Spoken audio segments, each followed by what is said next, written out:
Yeah, good, well done. Welcome to the City Council meeting for Tuesday, April 18th, 2023. Mrs. Hilbrick, will you please call roll? Yes, sir. Councilman De La Garza? I am present. Councilman Crocker? Here. Councilwoman Scott? Here. Mayor Pro Tem Young? Here. Councilman Lofgren? Here. Mayor Bucknight? Here. And Councilwoman Solis will not be joining us this evening. All right, thank you. If y'all would please stand for the pledges, followed by a moment of silence. Pledge allegiance to the flag of the United States of America and to the republic for which it stands, one nation, under God, indivisible, with liberty and justice for all. Honor the Texas flag. I pledge allegiance to thee, Texas, one state, under God, one and indivisible.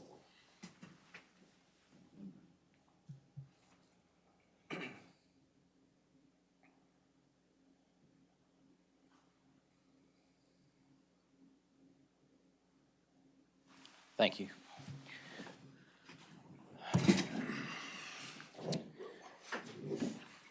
Well, good evening, Mr. Garza. Good evening. How are you? I'm doing great. And yourself? Excellent. Thank you. Good. You have any announcements and/or reminders for us? We do. On behalf of Municipal Court, we want to remind the public that they will be hosting an outreach docket at Midcoast Family Services located at 210 North Navarro Street, Suite A on Friday, April 21st from 9 to 11 a.m. Additionally, Municipal Court will be hosting Ms. DeWitt County in the Municipal Court Chambers on Sunday, April 30th from 2 to 4 p.m. She will be educating on the dangers of impaired driving through her community service initiative, Perfectly Preventable Drunk Driving Awareness. This event will be hosted in Municipal Court Chambers and is open to the public. On behalf of Parks and Recreation, you may or may not be aware, but the MLK Junior Park is turning 34 years old this year, and Parks and Rec invites everyone out to celebrate on Friday, April 21st from 4 to 6 p.m. for a birthday party with refreshments and activities at the park located at 3808 Callis. Riverside Family Campout and Movie Night returns Saturday, April 22nd at 6 p.m. The movie The Goonies will show, and everyone can enjoy free hot dogs and s'mores while supplies last. I'm totally checking that out. Information about these events and more, including renting park facilities, can be found at victoriatx.gov/parks or by calling the office at 485-3200. On behalf of Environmental Services, this Saturday, April 22nd, we're having an Earth Day trash off from 7:30 to 9:30 a.m., starting in front of Target. For more information and to register in advance, visit keepvictoriabeautiful.org. Residents can review and provide feedback on the proposed design options for the Lorenz Street Underpass mural at victoriatx.gov/community appearance. The deadline to provide feedback is April 21st, and we actually expect to provide an update for you at the first meeting in May under City Manager's report on the results of that feedback. On behalf of the Police Department, community members will be able to dispose of their private documents securely when the Victoria Police Department hosts a shredding event sponsored by Prosperity Bank and the back office from 8 a.m. to noon this Saturday as well, April 22nd, taking place at the back office at 1211 North Lorenz Street. And for more information about Victoria Police Department programs and services, the public can visit victoriatx.gov/police or contact the Community Engagement Unit at 485-3808. Have some water. Yeah. Well, Thank you. Any public or employee recognitions this evening? So we actually do have one very briefly. Yeah, obviously we're blessed, to have a very professional staff that they continuously receive recognitions and awards for their work. And in this instance, our municipal court was awarded its third consecutive Municipal Traffic Safety Initiative Award from the Texas Municipal Courts Education Center for its efforts in promoting traffic safety-related initiatives and educating the public on impaired driving. I'm assuming Tiffany's here. We also have our staff and Judge Heinold here as well. I just saw that. So obviously, thank you all for all your work that you do for municipal court. And Judge and Tiffany, thank you for your leadership. Congratulations. Thank y'all. Job well done.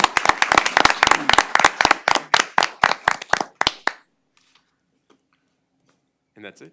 Okay. Items from council. Nothing? I think I mentioned, Mayor, Yes. I do need to pull D4 from the consent agenda. Okay. We will pull D4 from consent. Thank you, Mr. Crocker. With that, we'll close items from council and go into citizens' communication. Ms. Hastings. And as always, please limit your comments to 3 minutes.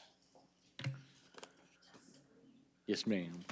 Hi, I'm Trish Hastings. I'm the director of Christ Kitchen, and I just wanted to thank you for one. I don't think Victoria's ever been a better place to live than it is right now, and it certainly looks beautiful too. But I'm going to go there. We are missing an aspect of our community, and until we address the homeless issue here, we're not going to be the best. And I just wanted to introduce you to a few people. I don't know if you can see this, but this is Nicholas. Nicholas is from Gonzales. He got to Christ Kitchen by way of a bus ticket from a mental health facility in Houston. They put him on a bus to Victoria, and he ended up at Christ Kitchen.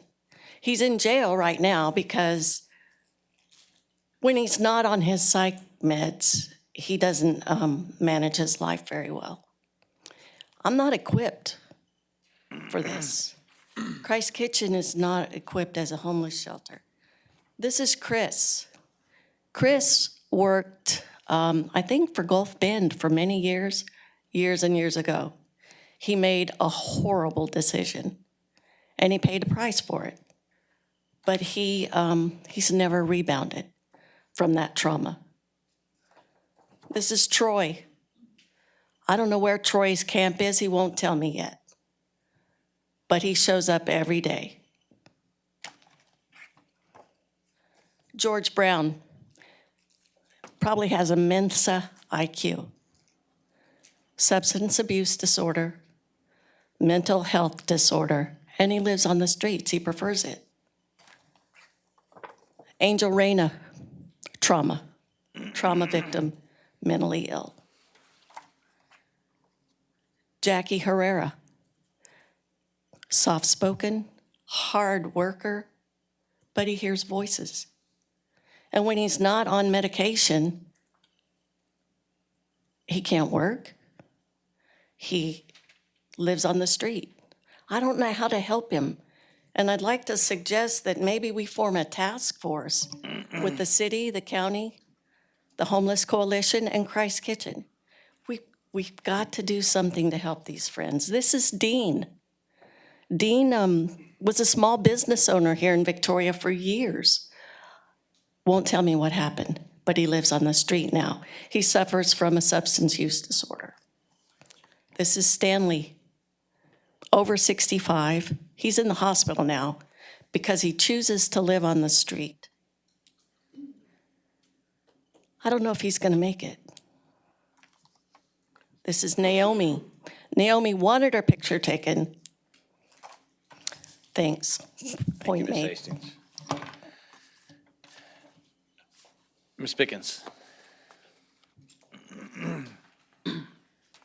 Hello, Council. Good evening. I would like to clarify that we're in the process of trying to help Stanley get his ID. And we're having to build one thing at a time. I don't know if you've ever tried to get your ID without having anything else, but it is a months-long process. I have some numbers for you guys tonight. We do a point-in-time count. Every year is the Homeless Coalition so usually the last Thursday in January, that last kind of week. And just to remind you that last year, the total number of people who were, they do it, this one is the unsheltered, it was 192 people. And that is 163 adults, 11 young adults, 29 kids under the age of 18. 3 of them were veterans and 23 were chronically homeless. That was last year. This year, I can sadly say that we are up 34 people. 226, 19 of them under 18, 7 between 18 to 24, 49 are 25 to 34, 59 are 35 to 44, 40 are between 45 and 54, 39 between 55 and 64, and 13 are 65 and older. 4 of them identified as veterans, and 40 of them, we identified them as chronically homeless. For those of us that we went to high school together, that means that 79 of our peers are living on the street. I also spoke with VISD Connection because there are 2 definitions of homelessness. McKinney-Vento is how we count kids that are considered homeless between kindergarten and 12th grade. And as of today, that number is 625. Last year at this time, it was 557. So we're up 68 from last year. And I asked how many of those lived in hotels, and right now, that number is 79 kids who live in hotels. And that is a very transient way to live.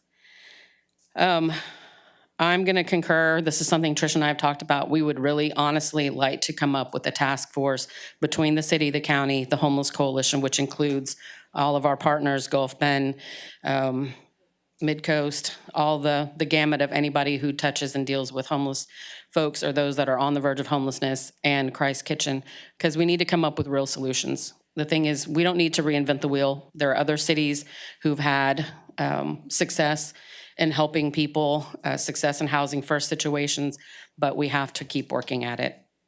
And so, thank you very much for your time. Thank you, Ms. Pickens.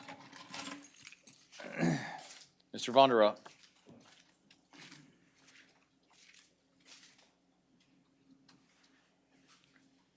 Good evening, Council and Mayor. My name is Michael Vondro. I live at 2204 East North Street, Lot 20A. I want to thank Code Enforcement for fixing all that stuff at TDECU and Jack in the Box. But since it's been fixed, they knocked it down again because they want to take the shortcut. So after all that work, they knocked it all down, and that's where they take their shortcut. And also on 1302 East Rio Grande, it used to be a Maverick Market. That business is in a mess. If anyone needs some free clothes, they got clothes scattered all over the place. I'd probably wash them first. There's a microwave, but I'm sure it don't work. That'd probably be a hazmat case, probably Daryl or someone to take care of. And there's more stuff there, but I'm too scared to walk over there and look. And they have a whole bunch of old pallets kind of on the side, so you can't really look into that. I do wish that building owner would clean it up, because how's the real estate agent going to sell it, with his big advertisement everywhere if it's like in a big mess? It's a good location, but it really needs to be cleaned up. And I don't think he's going to be winning no Keep Victoria Beautiful awards, maybe if he cleans it up, maybe. But that's about it. Thanks, and have a good evening. Thank you. Appreciate it. With that, we'll close citizens' communication and go into items with public hearing. Item C1. Item C1 is a resolution authorizing the city's grant application to the Texas Parks and Wildlife Department for the Riverside Boat Ramp and Kayak Takeout Point Improvement Project. Good evening, Mayor and Council. Resolution will authorize the city's grant application to Texas Parks and Wildlife Department for the Riverside Boat Ramp and Kayak Takeout Point Improvement Project. And the reason why it's has a public hearing tonight is because the construction area is going to be in the floodplain. The award is will be covered $500,000, up to $500,000 by TPWD, which would be 75% of the total cost. This is just to authorize the submission of the grant application. The rest of the details will come after we know whether or not we've gotten an award. Oh, and I'm sorry, I wanted to say, I will put up the slide because I wanted to show what exactly it is that's under consideration here for improvement. The top 2 pictures are the boat ramp as goes down into the water. The parking lot's also in pretty rough shape. And then the other 2, the bottom 2, are the path down to the water where you take out a kayak. So you get into the water at the boat ramp on the kayak and go down the river to that takeout point. It's located just on the other side of the Pump House restaurant. And it's very steep. So it's incredibly difficult for anyone who's not pretty hale and hearty to pull a kayak up that steep embankment to get it out of the water. The improvement would be to move that portion of it completely to a different area along the river that would be safer, not as steep, but also ADA compliant. So that we could maybe host some different types of programs that would be more directed toward children or people with disabilities, because right now that's simply not possible with what we have. Right. Thank you. Is that all you have on the presentation? I do. Okay, that's perfect. Okay. Okay, at this time, I'd like to open up a public hearing on item C1. Anybody wishing to speak on this item, please step to the microphone. Seeing no one come up, I will close the public hearing and move into any motions. I move we adopt C1. Second. Got a motion and a second. Ms. Conley, I just only had one comment on that takeout point. What I noticed, not just when you say ADA compliant, but the width needs to be at least double. During those races, when there's multiple people going down and coming up, they start walking in the mud, and then the mud gets on there, and it gets very slick all over. Seen many people fall. So whatever location you choose, please consider making it. Right, you're absolutely wide. right. That the dock part is incredibly narrow, and it's also floating, so it tends to Not kind of. just that dock, but the Yeah. walkway. It's just Right, exactly, yes. very tough to get up and down there. with Absolutely. a Well, that's multitude of people. absolutely what we want to improve with the project. That'd be great. Thank you. Yeah, I echo that. It's tough getting out. Yep. Very, very tough. And even those metal steps, you can slip on there Oh, and it'll leave a gouge in the leg really, really quick. Yep. So, All right, is there any further discussion? All those in favor say aye. aye. Those opposed, same sign. Motion carries. And we're on to the consent agenda without D4. Item D1 is an adoption of minutes from the special work session on March 24th, 2023, and the regular meeting on April 4th, 2023. Item D2 is a resolution awarding the 2023 crack seal project to 4B Paving Incorporated in the amount of $143,600. Item D3 is a resolution authorizing an application for the FY24 Rifle Resistant Body Armor Grant Program and designate the city manager as the authorized official. Item D5 is the resolution approving the amended renewal of the city's participation in the Texas Enterprise Zone Program to support, in support of DTAR Healthcare System. Item D6 is a resolution approving a contract with LSPS Solutions LLC for electronic operations and maintenance manuals for the wastewater lift stations in the amount of $151,400. I'll move for approval of the consent agenda as read. Second. I had a motion and a second. All those in favor say aye. Aye. Those opposed, same sign. Motion carries. Item D4. Item D4 is a resolution approving a thoroughfare master plan amendment to the removal of Northside Road proposed extension from US Highway 77 North to Salem Road. And Mayor, I ask for removal of this from consent agenda because I will be an abstention on this item. Thank you. I move we adopt. Second. All right, a motion and a second. Is there any discussion on it? All those in favor say aye. Aye. Those opposed, same sign. Motion carries. And on to E1. Item E1 is a resolution for support of the development of an aviation program at the University of Houston, Victoria. Dr. Glenn, the floor is yours. I wasn't sure if you wanted to introduce him or me, but Well, this is Dr. Glenn. Thank you. UHB president. And yes. I'll be followed by Dr. Glenn, Yes. brothers by different mothers. I appreciate very much the opportunity to come and speak with you tonight, and Provost Glenn will be doing the main presentation. But as you know, we've been in the process of moving our curriculum, our academic inventory, more towards the sciences. We've created a College of Natural and Applied Sciences so that we can move into engineering and other areas that we think are appropriate for the needs in our region. And in the process of filing for our budget, as you know, the legislature is in session. Hold your wallet and say a prayer. As a part of our request for budget, we've asked for funding for an aviation program. So we thought it would be helpful for you to know what's involved. We think that we have a number of very good reasons why this would be a good fit for UHV and for our region. and he's going to walk through that, and then we'll be glad to answer any questions that you may have. Thank you, Dr. Glenn. First of all, thank you for allowing me to address this group. I am honored to do so. What I'd like to do is just walk you through what we are trying to put together and why we think it is significant and important for this region.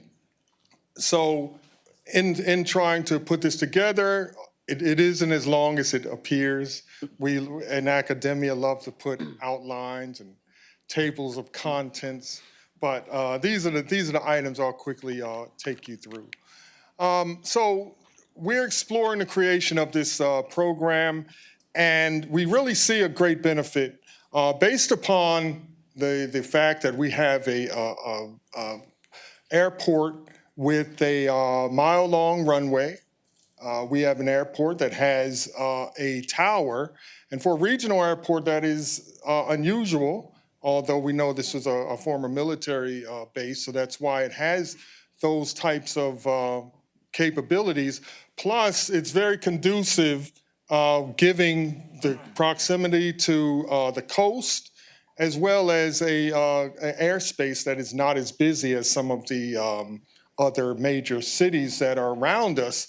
So ideally, and as I go further, you'll see in the map, why it looks geographically conducive to this, it also is just a good idea for all of us to utilize the resources that we have. What it would require is a partnership with the regional airport. Needs to be approved by our Board of Regents and state accrediting bodies. But the way we're framing the academic side of it will make it something that we could step right into pretty quickly. Now, the rationale, I don't think I have to go through this deeply with all of you because there's a shortage. It's a shortage nationally. It's a shortage regionally. One of the issues is that the commercial airline industry requires that retirement at 65. So as you know, given the baby boom generation, we have many that are starting to reach that area, and it's going to lead a hole, and it's starting to do so even as we speak. And there's a current shortage. And the other thing is that commercial pilots are required to have bachelor degrees. And currently, there are about 114 colleges or universities that offer this kind of training. But given the numbers that they graduate, it's just not meeting the current needs. So we talked about the airport itself, and the industry itself are looking for creative solutions. Now, the thing that makes it really attractive to connect a aviation program to a university is that the students have the opportunity to utilize financial aid, and whether it's grants, loans, what have you, in the pursuit of their certifications, which can be very expensive. And so connecting it to a university allows you to do that. Now, we here at UHV, we're a Hispanic serving institution, so we also have a number of students that are first generation. And so it provides an additional appealing aspect of being able to have an opportunity for these students to go into those type of careers, which can be very rewarding, as you'll soon see. These are some of the institutions that currently offer programs. We visited Angelo State. They were good enough to open up their entire operation to us. That's why we were able to get some of the information that we did have. But these are others. Texas Southern is probably the newest amongst them. And one of the interesting things about them is that they have partnered with Southwest Airlines, and they are supporting the growth of their program. So while there are a few institutions here in Texas doing it, it's still really not enough. So I mentioned the map, and this kind of shows those institutions. And as you can see, kind of in that 100-mile radius or so, sits Victoria. And as you noted, near the coast, which allows you to get flight experience there, as well as just the airspace that would allow a constant succession of students up with their instructors getting the flight time that they need. So what are some of the benefits? Well, first of all, just utilizing the resources that we have and the elevation of our community by having such a program, I think, is a really strong thing. One of the other things we'll do immediately upon any notification that our funding would be in place, we'll formulate a board of advisors. There are many people in this community who have knowledge, experience, expertise in this area. We've connected with some of them, as well as build this advisory board of people in the industry, commercial carriers, things of that nature, to help us attract businesses and commerce to this region by virtue of having this program. Then many of our graduating students will stay and work in this community as a virtue, as well as being able to attract students from other of the higher population centers to our campus, in our dormitories, studying this program, and then working in the industry and perhaps even creating homes and families here in the region. So these are just some of the additional benefits. One of the strong pushes we'll make is to attract a partner from the commercial airline carrier to support us as well. We've already reached out, and I'll show them at the end, a company that is a rotary craft company that, and they basically came to us and said that if we were able to have helicopter training as well as a part of this, then they would fund scholarships for that. So it's just another partnership aspect, because you can not only think about fixed wing, commercial flights, rotary, and even drone piloting is a viable career path and an area that could be a part of this as well. We would hire people in the area to be instructors, faculty, mechanics, all the needs for a program just like this. And even those students who would seek out flight training, and that could be any of us here, could just seek out flight training, and that could be additional revenue to the program outside of just the academic tuition. Now, so let's talk about what we would need in order to do this. First of all, we would need to acquire a FAA Part 141 license. Probably the best way to go about that is just to acquire it from an existing flight school. If you go through the process of trying to attain a license directly through the FAA, it would take a couple of years to do so. But acquiring one is probably the best move, and we've identified some avenues to do that already. Then the planes that we would need, and I could go to the link, but I've provided this to you. You could go yourselves. You'll see the kind of planes that we're looking at. The particular kind of rule of thumb is about 1 plane per 5 students. So as we begin to grow in a number of students, we will need to add more aircraft to our fleet. We would also need a full motion simulator. This helps the students get the necessary flight hours as well as on the planes. Then, of course, maintenance and support personnel. A hangar with access. We've been talking to the manager out at the airport, and he's been a great partner in this. One of the first people who gave us the information we needed and pointed us in the right directions.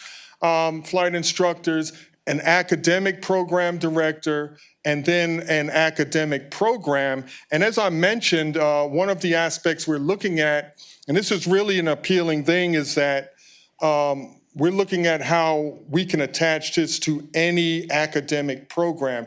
The commercial flight industry only requires a bachelor's degree, doesn't specify any particular degree. So if we frame our training such that it fits with any degree, then anyone who is seeking a degree or even has one can come and acquire this training and then become a commercial pilot. So here are some of the cost projections, assumptions that we're making. The aircraft between $750,000, $1.3 million per plane. That's free. I mean, that's new. I'm sorry. I mentioned the one per 5 students. We're looking at a 3-year target of about 30 students. So which would require us to have about 5 aircraft or so. The simulator is about $70K. Estimation of a hangar lease, don't pin me down on a number, but roughly about $5,000 per month. A director plus benefits, a flight instructor plus benefits, administrative support, then fuel and maintenance costs, which can escalate. All right, so given that this kind of walks through the cost projections after the first year out to from 2024 to 28. You see we start off at about 1.2, 1.3 million out to, as you can see, the numbers go up as we add planes. And in some of those numbers for the actual aircraft, one might be the more expensive 1.3 million, the other one the 700,000 one. And then in there also is the simulator. And now for revenue, we're just making some assumptions based upon our tuition plus fees for the number of students. We're assuming full-time students taking 15 credit hours and also some additional revenue from non-matriculated flight training, which I mentioned earlier. And this is the revenue. Now, as you can see in the line next to the bottom, the state appropriations that we've requested are on this order. So if we're successful in gaining that, and if we get this number of students that we're projecting up at the top, then we would meet those revenue projections there, which also would meet our costs. And it would be a sustainable program that can grow as we attract more students. So just to summarize, I think we have a really great opportunity to utilize resources that are already here. There is a need that we're meeting. We have the ability to attract and retain diverse students, not only here in the region, but across the state. And the students would be on the path for really great careers.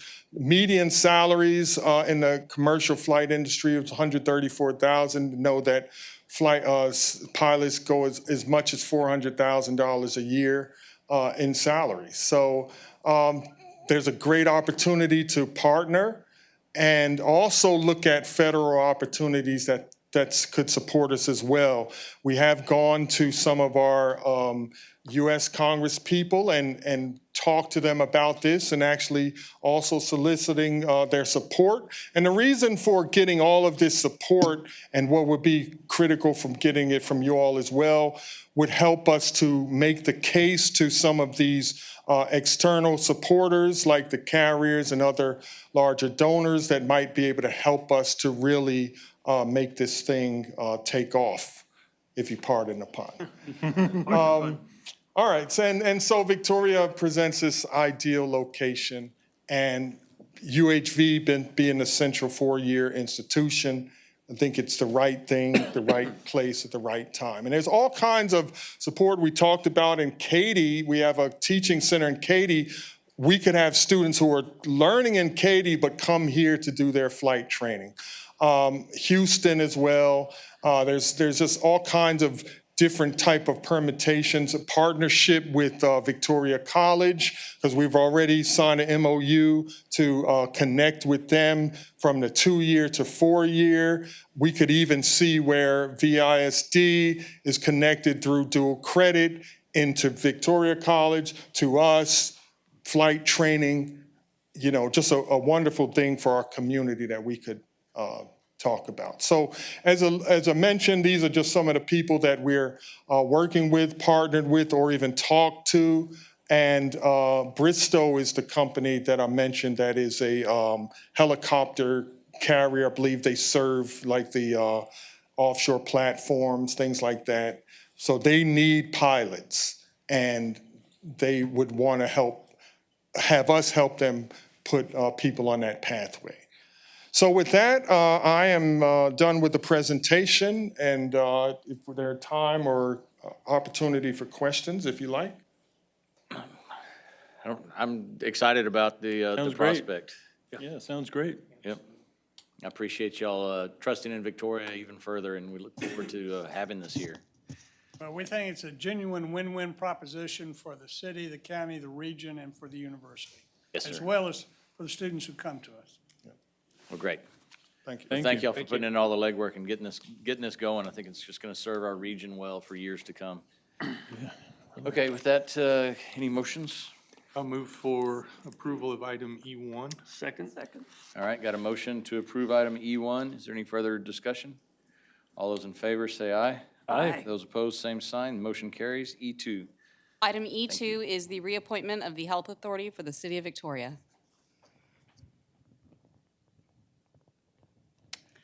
Good evening, Mayor and Council. The resolution before you tonight, this evening, calls for the reappointment of Dr. John McNeil as the Health Authority for the City of Victoria. He was first appointed in 2015 and has been subsequently reappointed 3 times. The new appointment would expire in April of 2025. And I would like to thank Public Health Director David Gonzalez and Dr. John McNeil for attending tonight. So if either of you would like to say anything, you're welcome. Or if y'all have any questions for them. Dr. McNeil, would you like to say anything? No, I would like to tell you, thank you for your continued service. We really appreciate it and are honored to have you serve as our health authority for the city. And thanks for everything you've done in the past and what you continue to do. You gotta say it in the mic, though. I thought I could drag you up. I'll be brief. No, I just want to tell you all that, it's an honor to do it. And, we've all been through a lot of stuff together. And, I couldn't be more blessed to be able to say that I'm part of the organization with David and the health department and, y'all and the county commissioners and everybody else. We went through a lot of stuff, but it was a big team effort. And I've never seen so many different people from different places come together with one goal. And it just worked out wonderfully. And I'm honored, and I'll do it as long as I can. So, people keep saying, why are you going to do that? It's an honor, and I'm glad to do it. And thank you for trusting me, and thank you for letting me have the position. Thank you. All right, Thank you. All right. Thank you for accepting it. Appreciate your leadership. Well, thank you all. Thank you. Move we adopt E2. Thank you, Dr. McNeil. Second. Got a motion and a second. All those in favor say aye. Aye. Those opposed, same sign. Motion carries. E3. Item E3 is a resolution authorizing the city manager to negotiate the terms of professional services agreement with Spall Glass for construction manager at risk services in connection with the construction of a public safety headquarters facility. Good evening, Mayor and Council. This will be a fairly short presentation. This is the last step we need in terms of putting together a team for our public safety headquarters construction. You may remember that back in October, we had procured FGMA as our architect for the project, and then sometime after that in January and February, we procured AGCM as our owner's rep. And so we have gone through now a couple of iterations and a couple of attempts at making sure we landed a good, solid construction manager for our team, and we feel that we have that with Spa Glass. Spyglass is a company with a large portfolio of projects. They had a number of relevant projects in their submission that all stemmed around public safety or law enforcement or the like. We feel that the team presented in their interview a very solid plan for how to proceed with this project. They presented a team of their staff members that had a great deal of experience and all well-equipped to help and meet the needs of our public safety headquarters. With that, I have Mike Rayleigh, who you'll see in the box there is in the middle. He's our project executive on this team. And I'll invite him up to introduce himself and to answer, between the two of us, we'll try to answer any questions you have. Thank you.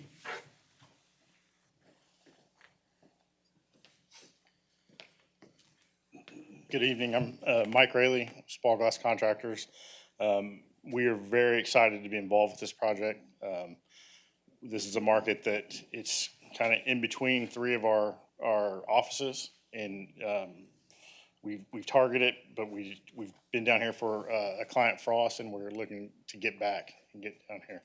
So very excited about the project and looking to give you guys the best construction experience we've ever had. One thing that I'll add, for, I guess, formality's sake, is that we did go through a very robust procurement process. Part of this procurement process included, on the internal side, included myself, Derek, included Gilbert, our CFO, included, of course, our purchasing staff, but also included AGCM as our owner's rep. They brought their experience into the mix. They have an architect that's part of their team that was very involved with it. RMA, who's a local part of the architecture team, also had a presence, and FGMA as well as the architect. And so it was a very robust process, and with all of the experience and knowledge that was part of that evaluation team, we feel very strongly that Spyglass will be a good partner for us. And so I just think it's important that you and the public, realize that, we didn't just land with this recommendation just because, right? I mean, there was a very extensive process. Obviously, we went through it once already, and we recommended, a rejection of a bid. So I think that says a lot about the fact that for us, it's important that we take our time to find a great partner that meets our expectations and experience that we think the project warrants, and Spyglass does achieve that. One thing I'll add from their team is that a couple of those members on that chart are actually from Victoria. And so their team adds a good mix of very experienced construction managers while also having some local folks that obviously will bring an extra, emphasis of desire to give back to their community in the form of managing this project. I think one's a St. Joseph graduate and one is East. And East, right, yeah. Great. Thank you, Mr. Farrell. Thank you. Oh, and also, to be clear, this item is simply to authorize myself to formally negotiate with Spyglass. And so what would happen next is that once that's completed, assuming that, we get to a good place where we all agree to terms, then there would be another action item that would come before you, possibly next month, that would be the formal agreement. And so so to be clear, this action item is simply just to authorize negotiations. And then there'll be another item, if those negotiations are successful, that would approve the actual contract. That's the same process we followed with AGCM, you may remember. And it allows us to have a little more direct conversations and engage them a little more directly than we would otherwise. Right. Motion to approve E3? I'll second. A motion to approve E3 in a second. Is there any further discussion? All right. All those in favor say aye. Aye. Those opposed, same sign. E3 carries, and we're on to city manager reports, F1. Thank you. All right, so we do have a couple of city manager reports for you this evening. This will actually wrap up the evening because spoiler alert, we won't have an executive session. So first up will be Joel presenting an annual report for Explore Victoria. Thank you, Jesus. Thank you, Mayor and Council, for having me here tonight, just to provide a brief presentation on our activities in 2022 and exciting times with the Convention and Visitors Bureau. You see in that picture there is our staff with myself, Elizabeth Tice, our relatively new Assistant Director, Nancy Britton, our Marketing Manager, and Bridget Postel, our Guest Services Specialist, so a small but dedicated staff. And our role is to market Victoria as an overnight destination to different markets. It includes leisure, sports, small meetings and conferences, and of course, servicing groups, reunions, bus tours, and the like, and I'll talk a little bit more about that later. And we also play a role in developing and enhancing our events, our destination, to make it a desirable place for people to visit and for people to want to live. So just a little breakdown of my presentation tonight. We'll go over the lodging performance statistics for our hotel industry, some departmental statistics, year 2022 programs, and upcoming initiatives. You can see here our occupancy rate in Victoria is relatively healthy. We get these numbers from a partnership with a company called STR, who provides weekly reports on our hotel performance. And you can see there was a little bit of dip, of course, in 2020, but the year preceding and the last 2 years, our hotel occupancy has been pretty healthy. We typically see higher hotel occupancy Monday through Thursday in the high 60s, 70s range, and in the weekends it's typically in the 60s. But there can be definitely some high occupancy nights. We had a few weekends in the 80s last year, especially around particular events.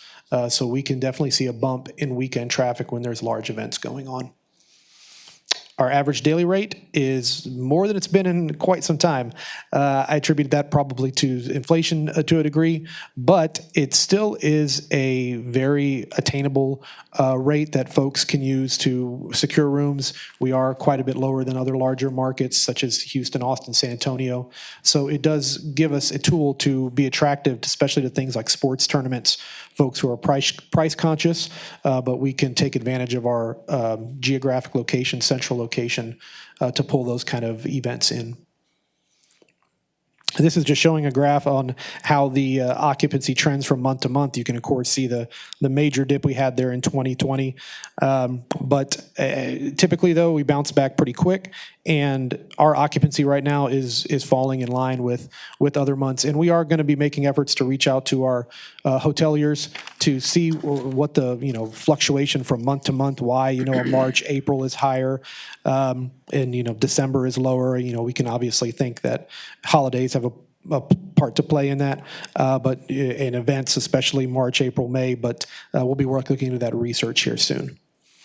And then our average daily rate is, you can see the 2022 line higher than the any preceding years due to inflation, just higher price of goods, but not to a degree where it would be discouraging to events.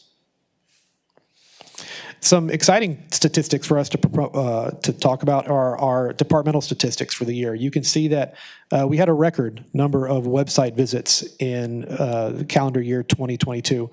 This is our explorevictoriatexas.com website, and just a little bit of how that breaks down, what tools are available on there, an itinerary builder, our calendar of events. Typically, our calendar of events is our second most visited page after our homepage. In some months, it's our most visited page. I've heard frequently around town that the explorevictoriatexas.com calendar, events calendar, is the best in town if you want to see what's going on. And I really want to kudos to my staff for that. Bridget especially does a great job of combing Facebook, combing different websites, and putting as many events on there. So if you haven't looked at it lately, I definitely take a look at that. It's really full of a lot of great information. It's a great resource for the community. Facebook reach, social media, it's really one of our biggest tools in our pocket. You can see we had a record reach in 2022, a little over 5.6 million. Again, attribute to the staff, Nancy doing a great job with Facebook ads. But we also have a partnership with Building Brands Marketing. They produce monthly content for us for a fee. But their organic posts, they don't pay any money to make them ads, and it really outperforms from what I see a lot of other Facebook pages.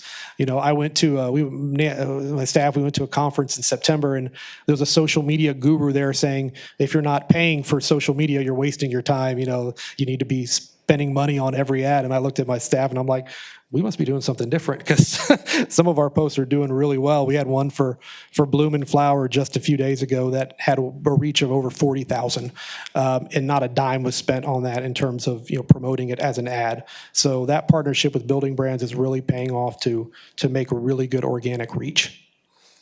But we also work with traveling influencers. We had one in December here called the Texas Wanderers. You can see those stats at the bottom. They utilized a lot of vertical video on Instagram and Reels, and you can see those reactions there, and those numbers of reactions was a really, really great partnership for us. Visitor center visits, these are nice numbers to see. We're bouncing back from COVID.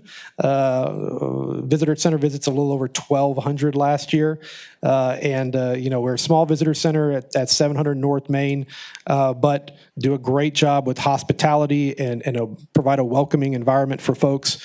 We get really good reviews on things like Google reviews and TripAdvisor. So kudos to staff for doing a great job welcoming as many folks as we do to town at the visitor center. Travel information leads. This is a shrinking kind of market for us. We do still provide paper in physical travel information when people request it. You know, that's due to probably a little bit of reduction in print ads over the years, print advertising shifting more to digital, but we still do provide that a number of ways.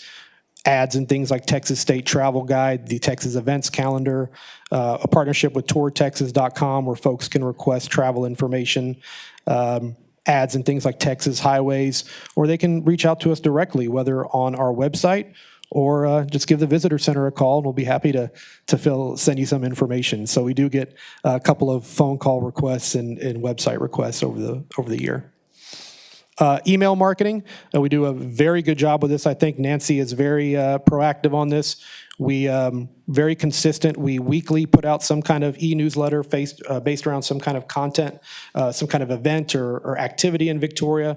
We also have a very popular, monthly top 10 events coming up for that month. So consistency is key there. We have a contact list of about 10,000 contacts that we send that out to, and we get about a 10% open rate, which is pretty solid. Our Hot Funds Awards program, so going into, programs for last year, we did oversee the Hot Funds Awards program again, focusing scoring on objective data. As you all know, last time we came up here a few months ago, we did have a record of 27 applying organizations, all received awards. We already did meet with our Hot Funds Awards subcommittee of our Tourism Advisory Board just beginning of this month, and started coming up with some ideas to adjust that program, reduce a number of awardees to make it worth folks' time to apply. So we'll be engaging with y'all shortly here, but we have already met, and that ball is rolling to get that process changed. But we did have a good process last year, didn't receive any objections or appeals, but we are realizing that process needs to be looked at in terms of how much money the individual awardees are getting. And we also do some really fun stuff. We do quarterly video series, work with Building Brands Marketing on that, Explore Your Victoria. That's myself at J. Welch Farms. Last fall, we just premiered an episode with Grace Ranch, Western riding, which was really good. I hadn't ridden a horse, I think, since I was a kid, and I didn't fall off, so it was a success. That runs on VTV 15 on our YouTube channels. Just another way to show kind of a day tripper inspired program to show a different side, a more in-depth side of some of our attractions. Working with our local events last year, we really made an effort to really reach out to people putting on cool things and help out as a partnership. Just next week, we got the Hot Rod Tour of Texas coming back. Last year, we engaged with them to turn their, first night they come into town, because they leave on a Friday morning, to say, hey, let's do something on Thursday night and get these folks to stay in a town and stay in a hotel. That was really successful. So they'll be doing that again this year, working with them on their welcome party, providing some door prizes, things like that, working with the Weekend for the Arts, providing some services, as well as the Mother Cluckers Downtown Block Party. So working really closely with the Main Street program and those event organizers to make sure those things go off without a hitch. And then being a music-friendly community, last year we sponsored the Dairy Treat grand opening and kind of carried that forward, just coming soon, sponsoring the Mother Cluckers parking lot parties. First one's on May 19th, and just want to let you know we'll also be bringing in a contractor with YOLO, Texas, to be doing an episode there, filming at the May parking lot party, featuring some downtown businesses. That's a really popular Texas travel program. So looking at it from different ways to promote our downtown and what we've got going on. Sports tourism. Of course, a big thing in Victoria. We had about an estimated over 2,000 room nights just from sports events last year, well over 20 events, looking at things like golf, disc golf, fast pitch softball, boxing and mixed martial arts. Katie mentioned the boat ramp, the Texas River Marathon that produced over 100 room nights last year. So it's not just golf, it's not just softball. There's a variety of sport events that we have here in town, and we work with them to provide services that they need, welcome kits, hotel special rates for a lot of them. We work with on those. And I mentioned being a welcoming community, putting welcome messages on marquees around town. We reach out to our local restaurants and attractions, nightlife venues to provide discounts and deals for those events, make them accessible on our website via QR code, just so those businesses can get engaged, get a little extra businesses, and these folks can feel welcome when they come to town. And services to, other kind of groups, not just sports. We do have, Bridget does a great job and staff does a great job with welcome kits for bus tours. We put together about a little over 1,800 welcome kits last year. Bus tours, reunions, small meetings and conferences. Really one of the most popular things people do is they'll bring a bus in and they'll do the old Victoria driving tour. And I myself sometime will get on there as a step-on guide and provide a little guided tour of our historic neighborhoods. So it's a great thing to do. They really enjoy it. And it's a great way just to get more about Victoria out there. And then being that first line of information, not just our website, but how people can, when they get to our community, know what there is to do. This is a picture of our updated spot at the Victoria Regional Airport, our concierge information center. So we have an iPad there where they can actually even book their flights on United Express. They can look up information on Victoria. We've got printed information, free giveaway promo items, all that kind of stuff to make folks feel welcome. We do have over 60 brochure racks around town in our hotels and downtown shopping spots. So as well as QR codes to our explorevictoriatexas.com website on all the hotel counters. So to be that first line of information about Victoria so people can know what there is to do and get the right information. We make concerted efforts to make that happen. And using new technology, new programs, using our Bandwango passport. We had used it for You Love Shopping Victoria last year. And excited to announce soon, we're working hard on it, a Tacos and Margs trail for our Tex-Mex restaurants in town. Very close to getting that launched, and that's going to be a lot of fun. I'll have some promo items for y'all when that's about to get launched. Utilizing those digital passports so we can have those activities, reducing the workload on staff, but still doing a lot of different promos and promotions. So upcoming initiatives, what we have for 2024, of course, for this year and in 2024, bicentennial, working very hard on spearheading those efforts to launching our tourism rebrand, working with the new sports tourism manager for a sports event sale packet, music-friendly program growth. Liz is really spearheading a lot of interesting ideas for enhancing our music-friendly program, regional tourism collaborations, working with different communities around us that have similar themes and things that we can play off of. Now with having Liz on board and hospitality and tourism workshops, ways to educate our frontline workers about the tourism industry here in Victoria and best customer service practices. Ambassadors program, a way to engage with our local residents and get them interested in what there is to do here in Victoria and learn more about our community, and of course, major projects like a potential new visitor center down the road. All things that we'll be looking at working on in the coming months. So that's my presentation, and I'd be happy to answer any questions you have at this time.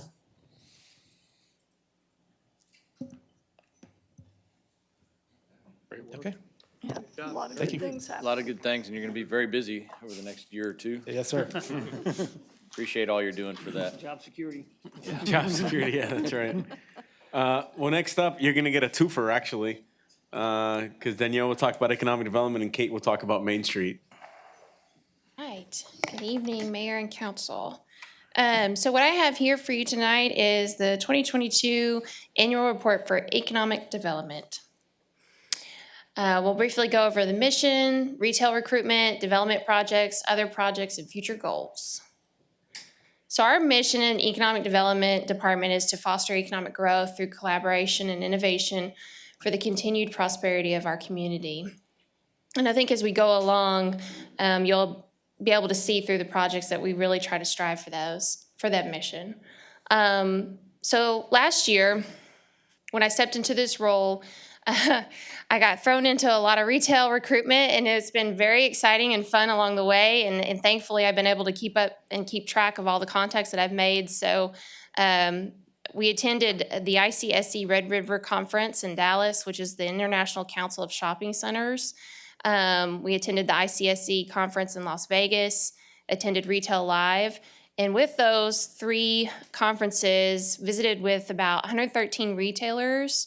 11 of those over the last year or previous years have either opened or are going to open. 9 retailers still showing interest, and we have 15 ongoing contacts and follow-up calls. And those are all working along with a retail coach in helping with keep track of those contacts and follow-ups. And along with that, in working with the Victoria Sales Tax Development Corporation as the city representative, we executed 2 380 agreements with the Victoria Mall and Property Commerce. So I wanted to provide also just an industry snapshot, and mainly it's just to showcase here, and I got this from Workforce Solutions in their data, that the retail trade that we have is at 14.8%, and then you have healthcare services, which is a strong industry in our community. But we have retail trade at 14.8%, and then also accommodations and food services at 9.7%. So just wanted to paint a picture of how important it is and how prominent we have a good, strong retail trade area in Victoria. So pulling some of the stats from permits pulled in 2022 from Development Services, there were 289 rough projects, and that brought in a total of public-private investment into the community or the county of $54 or $55 million. Wanted to provide that because I know with the Main Street stats, we always gave what the public and private investment was in the community or in downtown. So, Williams, on the yes. total development projects, what's included in that? It's not all new construction. And so when Julie presents her annual report, she'll take a deeper dive into the specificity of the permits. This was pulled off of the monthly permits stats that are given out on their website, and we totaled all of those that provided a dollar amount of an estimation of what it would cost for them to do their remodel or new development. Does that include residential also? I believe so. Okay. So some notable projects that occurred last year, we had MOB4 at Springwood Medical Center, Ventura's, their new location also over at Springwood Medical Center, and the VA clinic found a site in Springwood Medical Center. So we'll dive into those a little bit more. The MOB number 4 is the one that you see, it's kind of highlighted in red closer to the railroad tracks.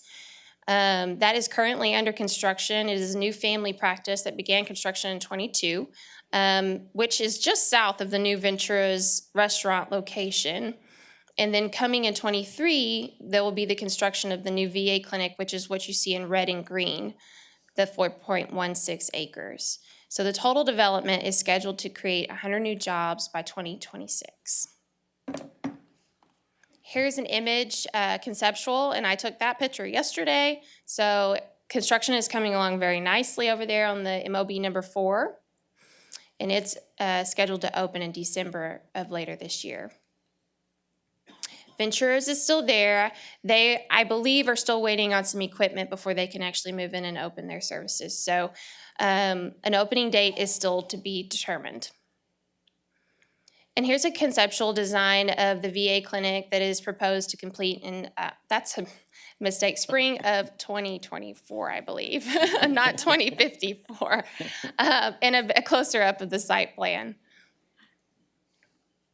Some other things that happened last year is we secured Murdoch's moving into the old Sears home store. Enchanted Gardens had a ribbon cutting for that and completed their project. And then also Vic Tech broke ground at the industrial park. So Murdoch's began construction, like I mentioned, and that was made possible through a 380 agreement with Victoria Sales Tax Development Corporation and Retail Coach, and with the mall, Victoria Mall.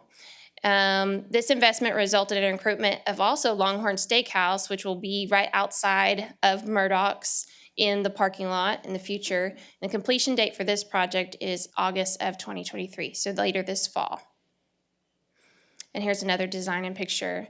Everybody always asks me, what is Murdoch's? What do they sell? So they sell a lot of ranching supplies, outdoor recreation supplies. I wanted to put this picture so to kind of give you an idea of things that you could expect to go shop for in Murdoch's.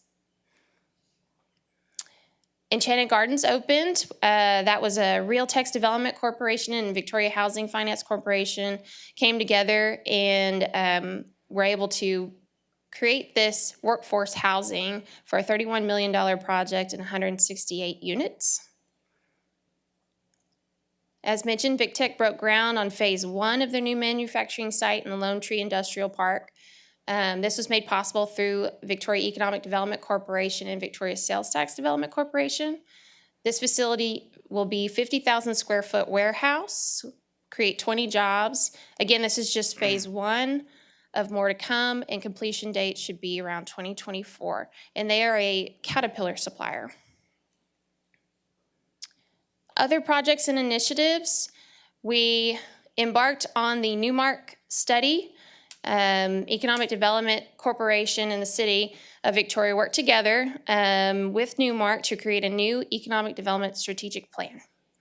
The plan was completed in early of this year, 2023, with several recommendations for Victoria and the regional counties. And we have already begun implementation on what that looks like with partnering with all of those that were listed in the Newmark strategic plan. Also, Midcoast Construction Academy and Workforce Solutions and Victoria Sales Tax Development Corporation worked together to file for a grant to support their academy.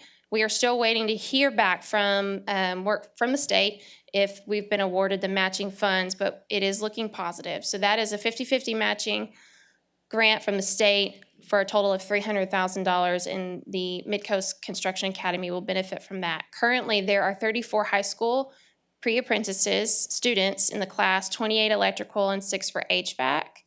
Next fall, they are already anticipating 70 students from VISD and 11 from Hallettsville ISD. So this program has proven to be very successful for our community. We also were able to move into a new office at 700 Main and had it remodeled.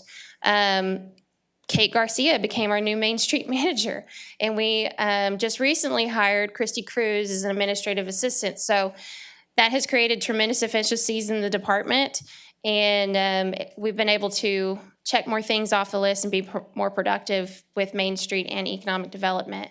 And also with that, with the added conference room space that has been hugely utilized with all the city departments, and it's been a great asset for a place for all of our departments to come and meet and do their business. So we're very happy to have a home and have a space to do our jobs. So to bring it back full circle, I think you might remember this graphic from the budget presentation last year. The reason why you have economic developers is so that they can connect resources help overcome barriers, and have a strategic mindset for your successful businesses. Those successful businesses benefit back to the community by providing taxes or revenue. They create jobs, and then it enhances our social fabric of the community. And then in turn, when it gets to the community, when you have all those things come in a line, you have more funding for parks, infrastructure, public safety, like the public safety headquarters, housing funds. It increases the quality of life. And then hopefully it also helps with hiring or having more public employees to do the services that we can provide every day. Future goals, be the development ombudsman for small and large businesses, help them through the development services process or whatever they may need. Become one of the top 10 places to start a business in the state of Texas. I truly believe that we have all of the things I think we have all of the things and all of the partnerships in place where we can be that. We can be one of the top 10 places just to be the best place to start a business. Number 3, be the economic incentives lead for the city of Victoria. Currently looking at our economic policy, incentive policy and application process to make it better. And then also identify all developable land and potential uses with the city of Victoria and ETJ. Now, I want to leave this with a thank you for all the partnerships that we've created along the way with University of Houston Victoria, Workforce Solutions, Victoria College, VISD, the county, the chamber, Victoria Chamber. Development Services has helped me out tremendously in learning the development services process and permitting process. And so they've been a huge asset in helping me learn what goes on in that world and help the businesses move along as well. So thank you very much, Julie and your team. Innovation Collective, Jonas and his team have also been very helpful along the way with VEDC, and then also the SBDC, and Lindsay and her team have been very helpful. So like I mentioned, when the Main Street program, it takes a village to help us all achieve the goals that we want in economic development. And without these partners and people in place to help us, even with the Newmark strategic plan, we couldn't do it. So thank you all, and thank you, council, for helping me along the way and supporting this new role in the Economic Development Department. Thank you. Any questions? I have a question. The project next to Home Depot, the Boot Barn, is it on schedule or? Boot Barn is. Yeah, I saw Boot Barn, but there was supposed to be, Yeah, yes. Keyword supposed to be. yeah, supposed to be. Yes. As far as we know, that developer is still working on solidifying leases with businesses. Obviously, that is one of the partners, Property Commerce that is, that entered into a 380 agreement with us, which I'm sure is part of the reason why you asked the question. And so as a refresher, that 380 agreement does have a performance piece to it.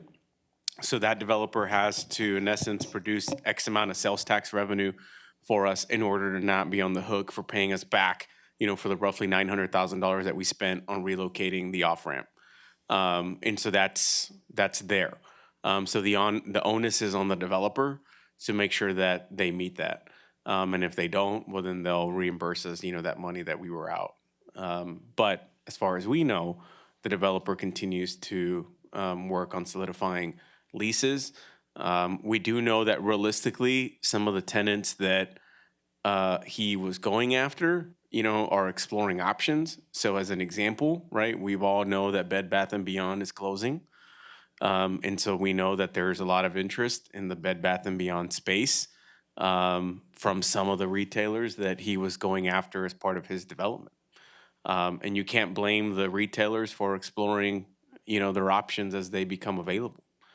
From our perspective, as long as we get the retailer, it's kind of like, who cares where you go, right? But yeah, it's still very fluid, but he's definitely still working it. Thank you. Danielle, I've got a question. Yes. I did not notice any pictures of Mrs. Lacy in your presentation, and I was wondering if there wasn't a minimum image clause for your report that Joel had. There might actually be a picture of her in Kate's presentation. I'd be in this one right here where we just see hands. Thank you. You're welcome. Good job. Anything else? Thank you. I'll hand it over to Kate. Thank you, Danielle. So I think we cover it. I think we cover the where's Allison in this cover photo. Extra points to whoever can find her. Right there between the seat and This is a great snapshot of one of our successful events from downtown. This is Moonshine during one of their First Friday art show events that they host every month. But I'm hoping to give you a brief, first of all, let me back up and say good evening, Mayor and members of council. I'm hoping to give you a brief snapshot of what we've accomplished in 2022 as we travel further into this bright future of downtown. So business is booming. The numbers, I kind of had to go back and double check them because they're very large. 82 new businesses have moved in 2022. That includes brick and mortar businesses as well as maybe some vendors inside of some incubator businesses. We've seen several of these businesses spin off into their own brick and mortars. So that's where that 82 new businesses comes from. There's approximately 63 jobs created. That's an estimation based on, we have regular visits with these shop owners. We get to know their staffs. So every time a new business pops open, we communicate with them and kind of tally up. So that's an estimation of 63 jobs created. 5 businesses did relocate or closed. But I will say that those businesses relocated just outside the Main Street boundaries. So not very far away. So that approximately is about a 75% increase of new businesses from 2022 and about 34% increase of jobs created since 2022. Downtown living is one of our key points of the master plan, and that is to make downtown a more attractive place to live and to make that a possibility through, working with some developers to accomplish that goal. As of now, the numbers are a bit small, just because of the availability of homes or apartments that are downtown. But we did have 5 new residential units built in 2022. That includes, structures like houses, apartments, maybe on some second stories of commercial properties. So there were 9 new downtown residents, estimation. So that's a 40% increase of new residential units from 2022 and approximately 70% increase of residents from last year. That's just an increase of the number of residents that were new in 2022. Yes, ma'am. Because 70% increase of residents with 9 new people doesn't sound like downtown is very populated. Right. So it's just the availability. The numbers were probably 2 new residential units last year. So it does appear skewed, but the numbers are quite small just because of the availability of spaces for residents at the current moment. So you are right. It seems very high, but since the number was very low, 1 or 2 units, it does kind of skew it a bit. Thank you. Yes, ma'am. Reinvesting in the future. So this is a snapshot of the facade grant. We did launch the big grant, the building improvement grant, in November of 2022, but we didn't fund any projects or go under contract until 2023 with anybody. So that's why you'll only see the facade grant reflected in this slide. So 7 facade grants were awarded. That's approximately $130,000 in public and private reinvestment. And that's a rough number of 1.5 million total private investment. And a total public and private reinvestment of, let's see, I've got that up there twice. But it's overall, I see, it's overall approximately 1.7 between the 2 categories. And as I mentioned before, we rolled out the big grant in November of 2022. And you'll see some of those numbers. I do want to describe the percentages and why they're on a downward trend. There were some facade grants awarded in 2021 that had a very significant price tag to them.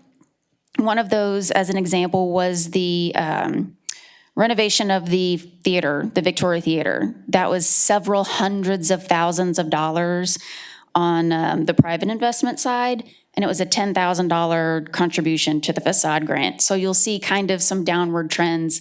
There were just as many projects, but some in 2021 simply just had bigger price tags.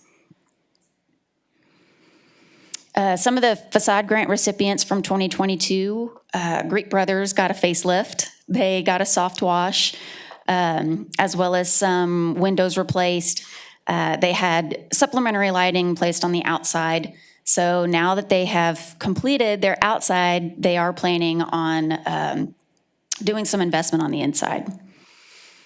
The old federal building finally got some attention. So we're super excited about seeing that come back online. It is a 4-story facility, and that includes the basement. So you have 3 stories plus the basement that they've got to renovate. So they've got some time left in their renovation process before they can bring it online, but they have started that process. And this is just for kind of reference, the theater is right next to it. So they did complete that, and now they're focusing on the federal building. Moonshine got a new parklet. They decided to try and expand their capacity, so now they have a very nice new parklet to set out on when it's not too hot. So summer evenings and winter days. This building is what you might recognize as the old days gone by. It is now Sitecraft Recruiting. They reinstalled a more traditional awning, and they gave the building a facelift on the outside. Some more recipients were 104 North Main. That was the old subway. So that got some new glass, some new aluminum trim, and a paint job. 115 West Santa Rosa, I think that was vacant before Kinsey purchased it. But she did some work to it that had extensive moisture damage between the facade and the masonry below it. So she did a lot of work that we're thankful for.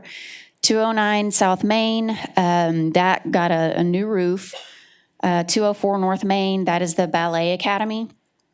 And 102 South Main, Peaches and Tortilla used it for a sign. So visitation and events.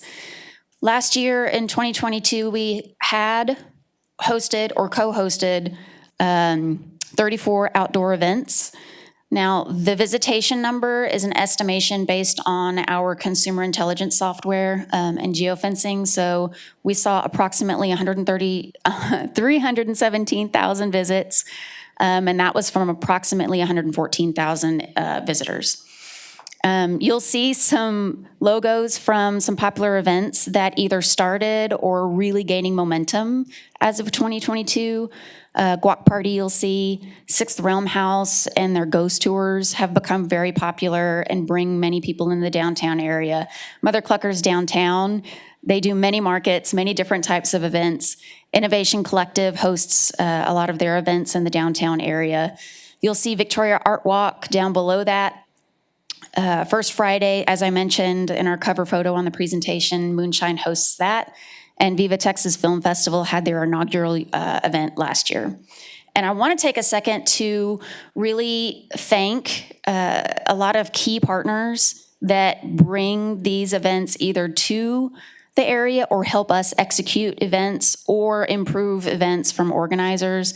And that would be departments like CVB, Environmental Services, Parks and Recreation, as well as everyone else in the city. And I really want to send out the appreciation to the small business owners in that area or the organizations that choose to host their events downtown.